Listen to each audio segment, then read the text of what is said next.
Good morning, noon, evening or night, depending when you're watching this video. My name is A Legend and welcome back to World of Tanks and the Stronk Strongholds series, where we again watch a quite interesting Strongholds battle with the NBTT clan. So today we are playing tier 8 on the Redshire map, and from the start the tactic is very obvious.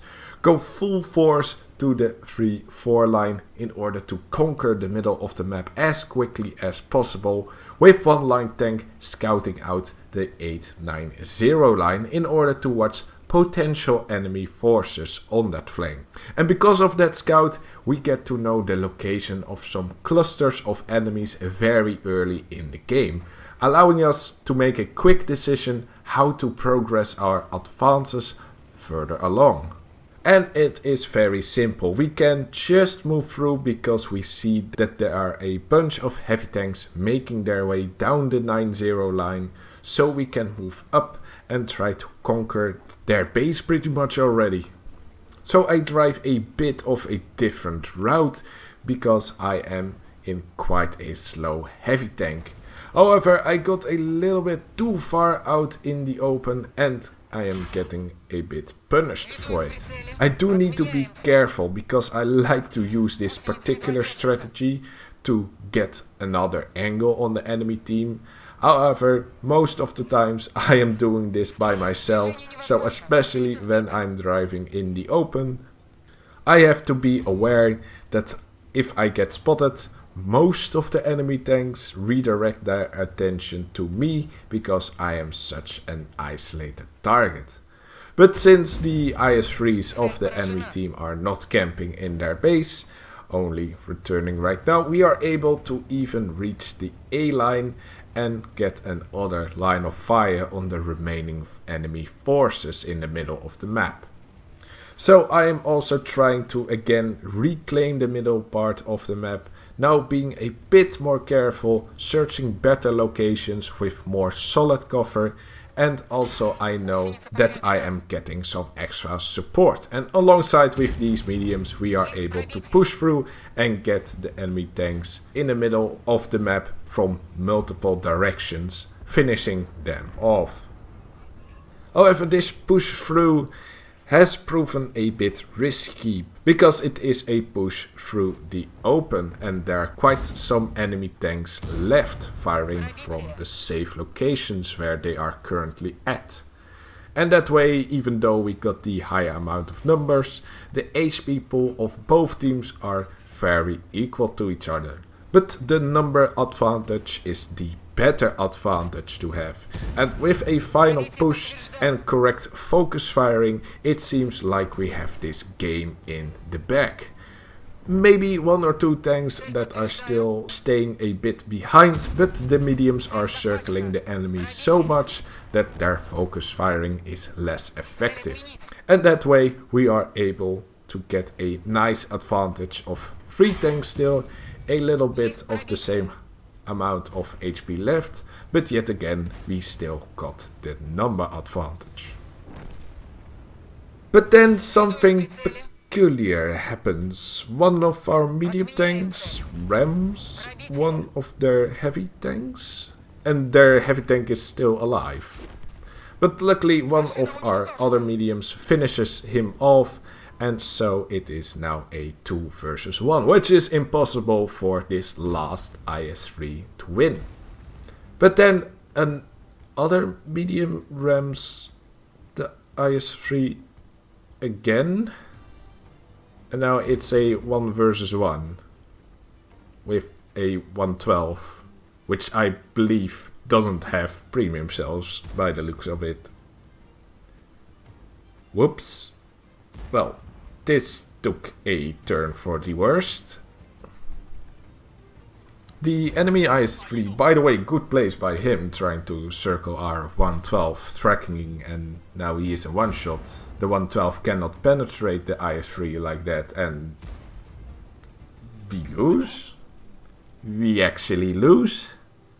And that with quite a solid strategy, recognizing that the enemies weren't all at the same location, so we are able to quickly rush in. We did lose a bit of HP because of it, but in the end we had the numbers advantage. So, what the hell happened? Well, everything went all fine and dandy, even with the final push, even though it might be coordinated a bit better, arriving with all the tanks at the same time, so the first tanks that made the final push should have waited a little bit longer for the others in order for the whole team to be the most effective, but it wasn't a bad push. We still were taking quite the advantage again. But it was at this moment where our Lorraine 40T thought, let's just ram this IS-3. Now maybe the Lorraine was still reloading and thinking, well, the highest amount of damage I can do right now is by ramming, otherwise I am out of this battle and cannot do anything during my long reload. But it's still not a smart thing to do. It's far better to conserve your tank. Maybe if the Lorraine was full HP, he could ram and survived it, but now, without, you could see that this might still be a game that is taking longer to finish up. And in that case, it's far better to reload. But maybe he was also thinking that we got this in the bag, that we've already won. So let's do a final bit of damage and then the rest can finish it off. That is also not a great excuse, although it's definitely not a bad thing to trust your teammates during these situations. But this overconfidence has two arguments against it. One, we are all humans, we can still make mistakes. And two, this game is heavily RNG based and can still turn around even though a win for our team is the most likely outcome. It's not a lack of trust when you think the enemies can still come back from it. It's awareness that you have that it might be a possibility. Even though a small one, it's still there. But the final nail in the coffin was the second medium tank that rammed the final IS-3. But I think also in this case it was again overconfidence, thinking we already had this game in the pocket and realizing too late that by doing this action he was actually throwing the game. Now it is nothing to be really ashamed of, let me be clear of that. It can happen. I have seen this happen more times, most of the times outside of World of Tanks. That overconfidence is just also an enemy that you have to face during competitions or competitive battles here in World of Tanks. So the only thing I expect from these mistakes is that for these players and also everyone that is watching is to learn from this example how overconfidence can throw you the game. And the lesson I want to give here is to be aware and stay focused. Don't throw your tanks away like that, only if you're 100% sure that you or your team can win this game. Even though in these circumstances you could argue while the relative amount of HP were quite equal, we had almost continuously a 2-tank advantage against the few final enemy tanks. And thinking like that, you might think I can throw my tank away because there are at least 2 others that can finish the job. But nothing could be less true. Even if we had an HP advantage, ammo racks, engine fires, it can all still happen. And unless you are really confident that with the next shell you can kill the enemy tank while he cannot kill you or the remainder of your team, you cannot be 100% sure if you are winning this game. This is World of Tanks after all. This is a 25% RNG based game. So with that, it's a question of keep the focus on and know when to throw your tank away. Which you, well, honestly, you should never do like that.